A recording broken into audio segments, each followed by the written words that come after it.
Okay. Oh, no, Ariel. Do we need to turn it on? Yeah. Just one click. The bottom button. And then when it turns blue, put it to green.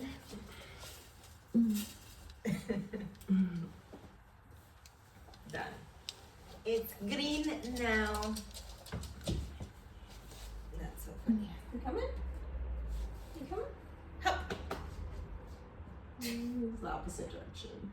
It works for you, it works for me. Okay.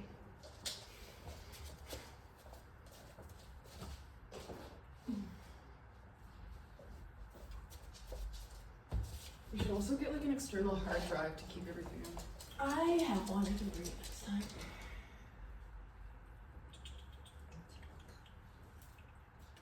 Are we ready to rumble?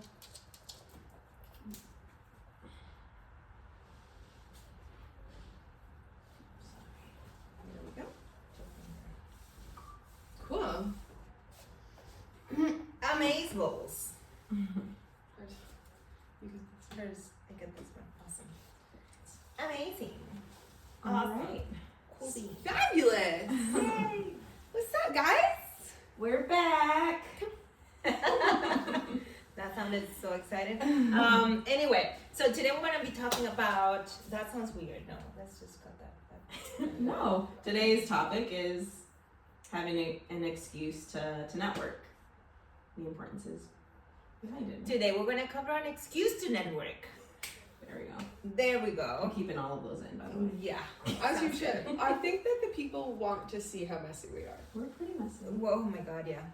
We'll have content forever. Anyway, so basically networking sucks, right? In the normal kind of way of thinking about networking, when you think about networking, you think about going to an event and everyone is wearing a suit and it's like very, I don't know. Strategic, with like meeting and talking and energy draining. Yeah, like I feel like that's definitely the stereotype. Hi, my name is whatever, and then they give you a business card, and then they say, "This is my name. This is what I do. Hire me." And you're like, Right. "Yeah, I won't, but whatever."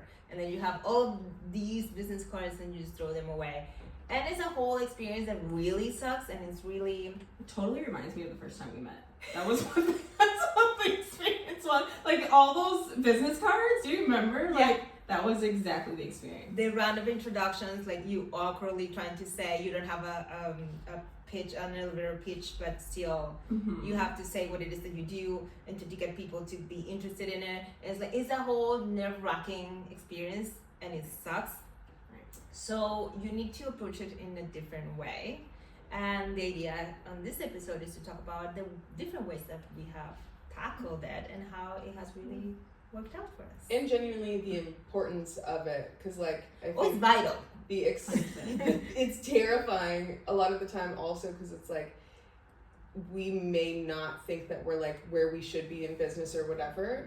And so we're going to these networking events that people are like potentially higher up than us or like whatever it is. So it can be really frightening. But I think in that capacity, it's really important to recognize that like you should never be the most important or the smartest person in the room. You should always put yourself in rooms that people are smarter than you because that's how you're gonna grow.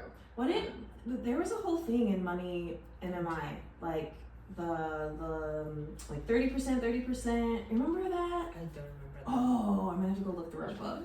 It was like you want to have people like on your level. You want to have a certain amount of people who are above you, on your level, and behind you. Yeah. So you can help them, get help, and then exactly talk to your peers. We'll That's cover that really- in another one. But yeah, for sure. That's really important. I actually went to a networking event recently for Framer website designers. Funnily enough, there was no one else knew about Framer there than I did.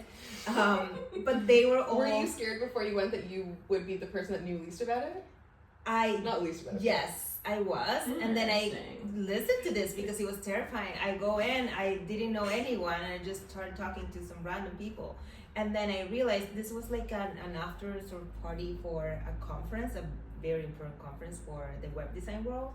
And so I walk in and started talking to people, and then at some point I realized these people that I'm talking to, they're actually speakers at this conference. And I made the huge mistake of asking like, oh, what kind of project you're working on right now? And they started telling me all of these crazy things, like how they're freaking changing the world with their work. And I'm feeling like this big. And I'm like, oh my God, what am I doing? That night I cried myself to sleep. I was like, guys, I did. I felt so small. I was like, I suck. This sucks. I'm wasting my time. I'm wasting my life. This makes no sense. It was a whole crisis. But it clearly didn't break you, so. No, it didn't. Nothing can break me, babes. Love it. Amen. But like next day, I woke up and I was like, okay, first of all, I'm not a developer. Second of all, it's very cool what they're doing, and I'm honestly so grateful that I got to meet them, because it was so inspiring, right? To just do something else and be more creative and, you know, push the boundaries a little bit. But also, I don't work with the people they work with. They usually work with huge companies, startups, and I don't want to work with them. I love working with women in business. How did it change your perspective and opinion on networking after that?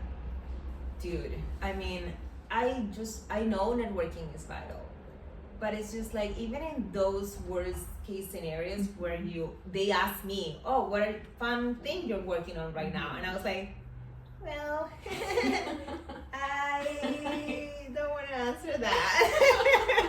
I'm so embarrassed. Like, I was so embarrassed to actually, I just sucked it up, and I was like, yeah, this is what I'm doing, this is my business, blah, blah. And then actually there were a couple of them that were like, oh, that's so interesting, working with women in business, empowering them to set up their thing, and like, yeah, I mean, it is. And one of them was a female design, which is rare in that industry. It's usually men. Actually, it was like 98% men, and there was like 4 of us only. And one of them was like, oh, I wish I had that when I started. That didn't prevent me from crying myself to sleep that night, but next day I reminded myself that conversation happened. And it's just so inspiring. You never know who you're gonna meet. You never know what's gonna happen. I made a couple of friends that I still hang out with from that event, and most of them are in the UK. So I was like, listen, when I'm there, and they were like, yes, definitely. We share contact information. Let us know. We share a couple of details about work after that, and it's just, you never know. You have to just go for it. And I think that's like one of the most valuable things. And going back to what we talked about in the last podcast episode of like, you can't connect the dots looking forward, of like, you may be going to this networking event and meeting these people that are kind of out of your space and may be at like operating at a much quote unquote higher level than you compare yourself to. But you also don't know if in like 5 years from now, you reconnect with that person, and then they're like, oh my gosh, yeah, I remember you from this thing, da da da da. And like, then where you are in your business and where they are then brings you up, and you don't know if that one connection that you made 4 years ago is going to be worth $60 million in the future. 1000%. And I think that's like such an important thing, that like everybody starts somewhere, and we can acknowledge that, and you should always acknowledge that everyone starts somewhere, and like not have to compare yourself to them, because like you could have easily gone into that situation. I mean, you did cry yourself to sleep, which sucks. But I got it out of my system. I mean, I'm not overthinking about There's it nothing anymore. wrong with crying. Also, we love crying. Yes. Yeah, it's fun. But it's like that recognition of like, you were able to kind of change your mindset of to be like, I felt really small in that moment, but now it's like inspiring me to actually be bigger. Yeah. You know what I mean? That reflective moment is also really important. Like you said, the next day you're able to look back and kind of think about it. I think a lot of times too, when we're put in an awkward situation like that, we tend to hide and avoid and not think about it. But like, those are also the times where we find, I don't know, somewhere that we can be better or change or improve or whatever. And so I think it's really important to go back and always reflect on those experiences, even if they make you cringe. Yeah, and just push yourself a little bit. Like in that event, everyone knew each other because they were all part of the conference. I was an outsider, maybe a couple more people. It sounds like you weren't an outsider. At the beginning, yes, I didn't know anyone. They were all talking to each other. And I was you like, mean just like people who knew each other. Yeah, and I was just like, you know, in the corner trying to come up with a conversation with this person, with that person. I just started talking to the organizer of the event, and that they introduced me to someone else. So I was very uncomfortable. I looked very confident because I was fake it until I make it. But I was extremely uncomfortable. I was like, I might leave in about 30 minutes because I'm not gonna get anything out of this. And I ended up staying until the event ended, went for dinner with this group of guys, and it was super fun.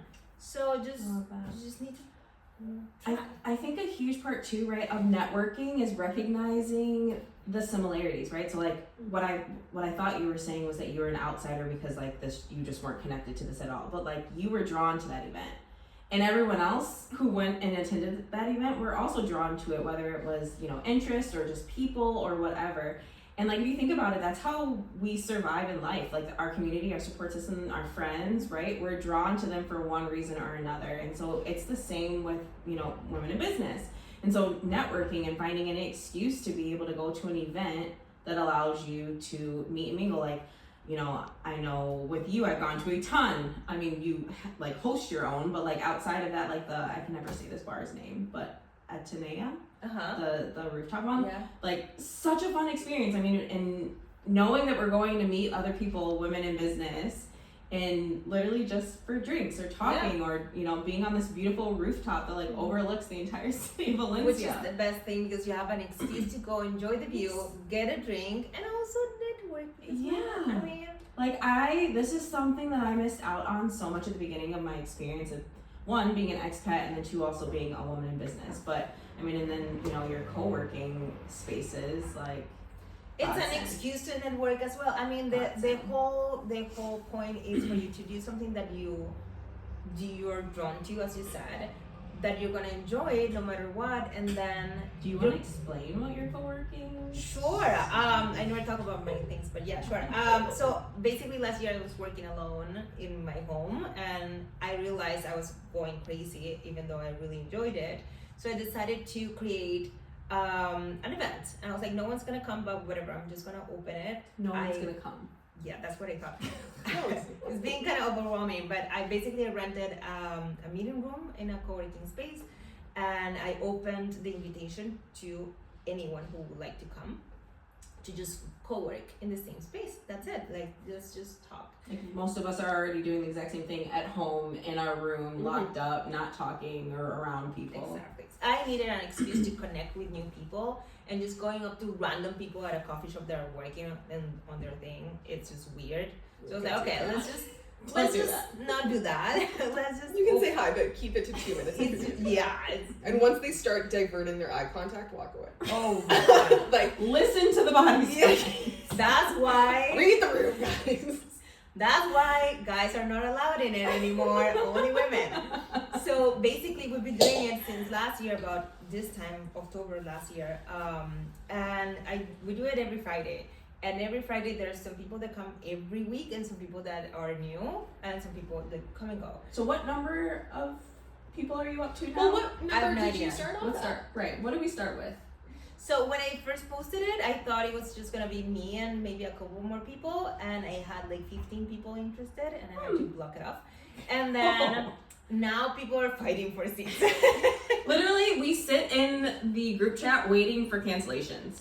Yeah. Is anyone gonna cancel today? I'm like, I'm gonna post the seats in 2 minutes, and everyone's like, ready, let's go. What's the number of people that you're at now who have either come or are interested or like? Honestly, I should do that math because I have no idea.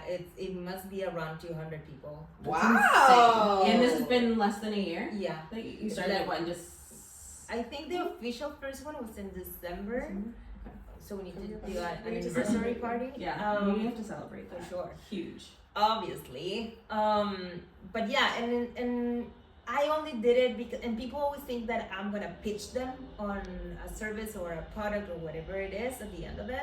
But I'm like, I genuinely just wanna make new friends in business because like my family, they don't get me, and like no one gets it, and I just need people who get it, and I just need to talk to them. So important being surrounded by people, like-minded people, plain and simple, whatever that is, like women in business, just another female, someone who likes the beach, yoga, whatever it is. So important. And then sometimes they become my clients. And sometimes I connect them with someone else that they need help with, or you know, we got a photographer in the group who I love her so much. Camila, we love you. I think that's like such an important thing to focus on as well, is the like connecting connections. Yes. Because like I was telling you guys earlier today, like I met that guy from the boxing thing. He had his like Instagram. There was this guy on the beach that was like holding a boxing class, so I followed him on Instagram because he had his like thing displayed there, which always have access to people to follow you and like put yourself out there so that people do what I did. So I was like walking my dog and followed him, and then he like reached out to me saying that that he's doing this like charity event, and if I could come do a talk about nutrition. We ended up meeting yesterday, had a great conversation, and even through that conversation, like I talked about you guys, and he told me about people that I can envision being part of this and like giving talks and like being part of the community. So you never really know how things are going to connect, and I think that's super important to like focus on that. Like nothing is a failure. If you go to a networking event and you meet like 3 people, always, like you were saying before, like I'm scared to go and all this kind of stuff, like go to the event, introduce yourself to 3 people, just give them a compliment and walk away if that's like all that you can do at that point, and then just practice, because everything is about practice. But like none of it is a failure, because even if you meet one person, you don't know how that's going to connect in the future. Do it for the plot. I promise you, just collect anecdotes. If that's your only intention in a networking event or whatever type of event, just collect anecdotes, a new story to tell for next one. Oh my God, you're golden. You have no idea the crazy opportunities that you're gonna get, the amazing people you're gonna meet. It's gonna be wild. Yeah, so take any excuse that you have to go network. Yes. Put yourself out there. Be proud of yourself when you're out there. Like come prepared. And even if you're not, just fake it. And recognize too that networking is not the stereotype that we talked about at the beginning. It could be anything. It could be, oh my God, I've never worked in a salsa lesson. Yeah. Or like a tango, like you never know. People are gonna ask you, what do you do? What is it? And then you explain it, and then they're like, oh my God, I'm so happy I met you because I actually need you right now. Or maybe you know someone that, you know, that may help me with this or that. So. This too is like your sign to go be big like Patricia and create your own networking space. You like, should. It's, I mean, since knowing you, I've seen it in so many different areas. Like, I don't know if you started it, but at least in my world, you started it here in Valencia. So. You have to just get it done, and you can do it also online. So maybe DM us. Huge. And let's start a conversation about what it is that you like about our work and what it is that we like about your work, because we'll probably stalk you a little bit before we reply. But that's exactly how it works. I mean, it's true. That's how you network. Yeah. That's how you make friends online too. Like coffee chats. My sister tells me all the time, go on LinkedIn, find 5 people and just like have a Zoom coffee chat. I did that during COVID. Actually, before I planned to move here, that was I planned to move here and I had everything set up to be here. Then COVID hit and I was like, well, I still want to meet with you. Like, can we do a virtual coffee day, right? Like it's a whole thing. Yeah. So this kind of goes not against anything we say, but the other thing that I love, and you can take this tip. You can take this tip for everything, because it's just, again, networking. I used to use it a lot when I was traveling, but I would go on dating apps and I would go on dates and just like be like, oh hey, I'm in this city for a couple of days, like do you have any recommendations, whatever. Most of the time they'd be like, oh yeah, there's this event happening tomorrow, like do you want to come? Absolutely, go, incredible, so much fun, and then just like leave. But also, if you want to, I mean, Bumble BFF, Bumble Biz is also kind of like that, right? So I haven't been on. I don't think anyone has ever used that, but yeah, dating apps. I don't know. My cousin uses BFF, and she actually found really good friends on that. Yeah, I found one person here on Bumble BFF. Yeah, so kind of depends. Maybe location based too. It's right? very much so like put yourself in different spaces. Yeah. It's important to sort of shake the energy around you. Don't get stuck and do something different, even if it's tiny. We need to make a co-networking app. Okay, that's what our community is, bro. But like, think about it. It still could be a whole. Right. Okay. We're done. Okay. we talked too much. So we love you. We're the best. Follow. Go network. Yes. All the things. Network with us. Network with people around you. This is your excuse to go out there and network. And join our network. And tell us how it goes. A new anecdote that you got. Absolutely. We really value networking. So come into our network, because we can also connect you with people depending on where we're at with things. Yeah? 1000%. Love you. Bye. Bye. As I flash them. Yay. All right. timing works.